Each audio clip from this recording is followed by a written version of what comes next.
Hi there. I and my buddy Joe English are sending our regards. Today, let's do some ACT English section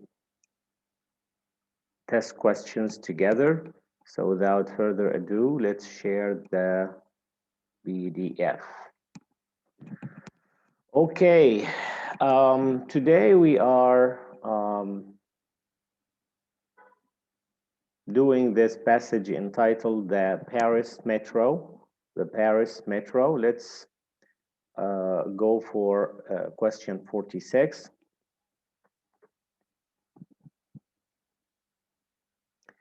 Okay, let's read it from the beginning. If you ever travel to Europe, you will likely want to visit the monuments and museums of Paris, one of the most beautiful cities in the world. You immerse yourself in art, architecture, and so on. So we start by saying you will likely want to visit. And since we use the future, we should continue using the future. So instead of saying you immerse yourself, you we should say you will immerse yourself in art and architecture. So the best answer for 46 is G, you will. Okay, for the sake of symmetry, right? Let's move on to 47. And for 47, the best answer is, let's read it. The cultural treasures of France's capital are awe-inspiring, but the most amazing thing about visiting Paris is the ease with which you can tour the city. I think there's nothing wrong here. Nothing needs to be changed. So for 47, the best answer is A, no change, right? Remember, no change is correct answer, right? In many questions, provided that it is the best choice given in that question. For 48, let's read it. Is the ease with which you can tour the city using the extensive subway network in which the French call the metropolitan. So the extensive subway network in which the French call, right? Yeah. I think we should be using um, H network, comma, what the French call. So what refers back to that network, right? That which means what the French call metropolitan. That is the name, the French name for the subway network. So what we need here is not in which the French call. We should use the relative pronoun what the French call the metropolitan. So the best answer here is H. Let's move to 49. Okay. Um, Additional tunnels were excavated over the following 3 decades, making the metro one of the world's most extensive and patronized subway, right? So this is 49. Yeah. So should we need any punctuation here? Yes. We should use a comma. And the best answer here is using a comma between decades and making, right? Additional tunnels were excavated over the following decades, comma, making the metro one of the world's most extensive. Because it's one sentence, we should use it, we should use a comma between decades and making. C, right? It's not another sentence. If it's another sentence, we should use either a colon or a semicolon or a comma with one of the fanboys, as you know. But here, since it's just one sentence, we put a comma between decades and making. Okay, let's now move to 50. Yeah, to the New York second in size only to the New York City subway, the metro's stations throughout Paris. Okay. Oh, he wants to say the metro has stations throughout Paris. So the best answer here is J. The metro has stations, not the metro's stations. The metro has stations throughout Paris. So, thank God. J. The best answer here is J. The metro has stations throughout Paris. Now let's move to 51. As you see, 51 has a prompt. So let's read the prompt first. At this point, in the paragraph, the writer wishes to emphasize the expansiveness, right, of the metro system and the coverage that it provides, like how many areas it covers, right? Which of the following sentences does that best? So choose the best sentence that reflects how expansive the metro system in Paris is and how many areas it covers. So if we read through these, we will find that D is the best answer.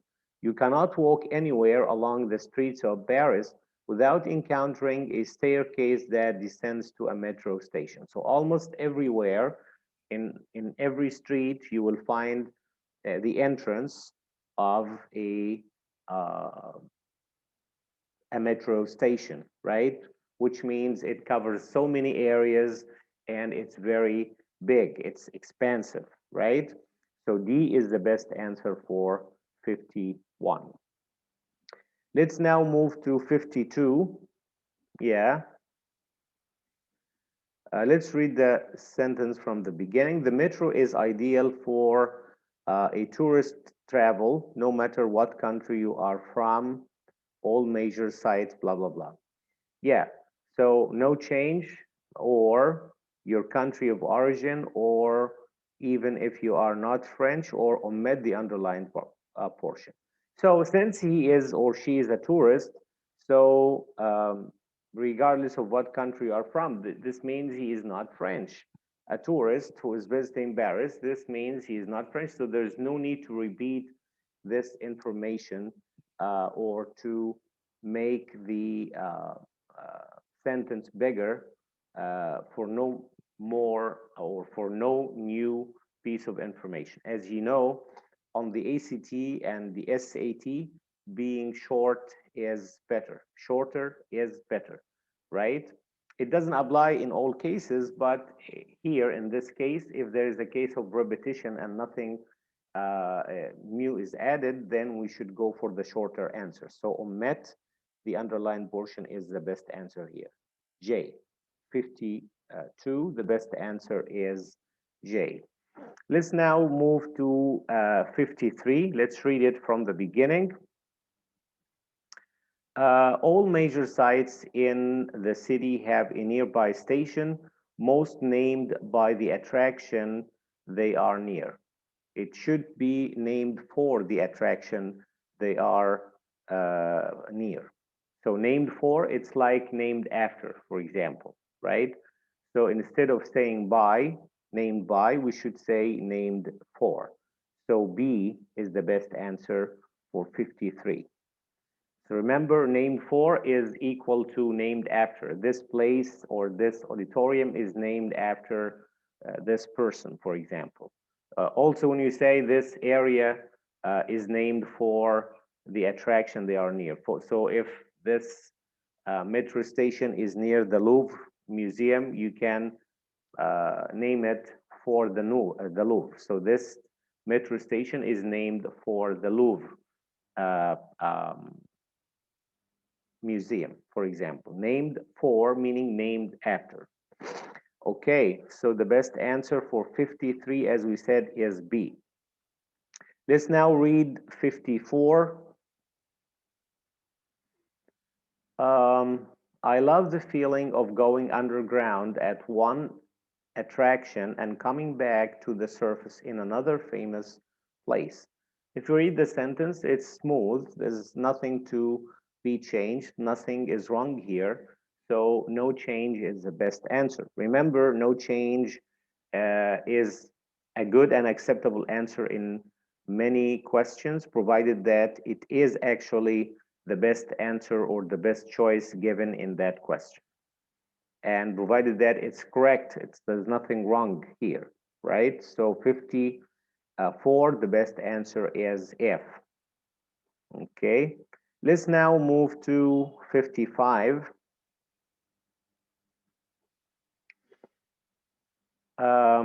Metro tips or a single ticket. Best of all, tourists can buy a day pass for unlimited metro trips or a single trip if just one trip is needed. Swiping your ticket once and you may enter the network. We should say swipe your ticket once and you may enter the network. Swipe and you enter. So we don't say swiping here. Swipe your ticket and you may enter, right? This is present, this is present. There's no need to use a gerund here, right? So C is the best answer for 55. Swipe your card or swipe your ticket and you enter the metro network or the metro station or whatever. Okay. Okay, let's now move to 56. 56 has a prompt. The writer wishes to add a relevant example of paragraph 2 without straying from the purpose of informing the reader as to how advantageous using the metro is. Which of the following alternatives does that best? So for 56, um, yeah, let's read the options. I once made a trip from the end of one line to the end of another with 3 transfers in between. I cannot imagine how expensive such a taxi ride would have been. So he's saying that if you basically buy a day pass and you use it, even transfer the lines more than once, that should cover uh, that all these trips without being overly expensive as when you hire a taxi, for example. So I think F is the best answer for that specific question. So for 56, the best answer is F, right? Yes. Let's now move to 57. And for 57, let's read it from the beginning. Beyond the stresses of city driving and parking and the high cost of fuel in Europe, the metro keeps you from ever getting lost, right? So we should know that if we mention more than one item, we should put a comma and only we put and before the last item. So we should not say driving and barking and the high cost. We should say driving, barking, and the high cost, which means D is the best answer. We should use and uh, with a comma or without a comma before the last item in a series of items, right? And uh, between the first and second item, we just put a comma. Between the second and third item, we should put a comma, but only before the last or the final item, we should put and or a comma and, right? So D is the best answer in this case. Let's now move to 58. People are accustomed generally to making transportation arrangements. This has to do with the word order. We should say people are generally accustomed, not accustomed generally, right? So people are generally accustomed, so G is the best answer, okay? Uh, yeah, If you want to describe an adjective, we should use an adverb and it comes before the adjective. If the adverb describes a verb, usually it comes after the verb. But if it describes an adjective or modifies an adjective, it is used before that adjective. So here the best answer is G. We should say people are generally accustomed to making transportation arrangements. Now let's move to 59. Okay, let's read it from the beginning. What I admire about the Paris Metro is the incredible freedom of movement that it provides. Nothing wrong here. It's very smooth, straightforward. So no change. A is the best answer. Let's move to the last question in that passage. Okay. The writer wishes to include the following sentence in the essay.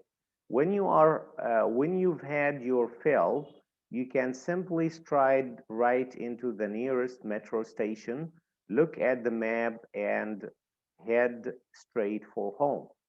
When you've had your fill, then this means that you've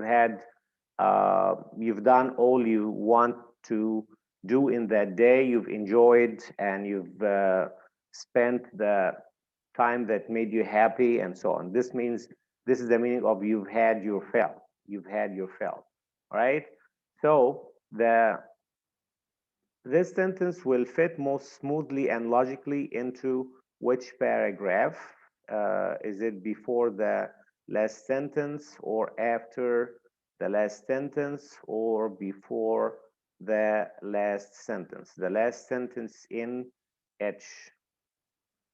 Yeah. All right.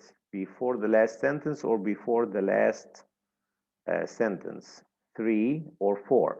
Yeah, before the last sentence in paragraph 3 or paragraph 4. Let's move to paragraph 3. Before the last sentence, what is the last sentence here? You can wander to your heart's content, discovering the corners of Paris tourists rarely see. Metro travel couldn't be easier. Oh, yeah, Paris tourists rarely see. Metro travel couldn't be easier. So I think it is best placed before the last sentence here in that paragraph. If we say, when you've had your fill, you can simply stride right into the nearest metro station, look at the map, and head straight for home.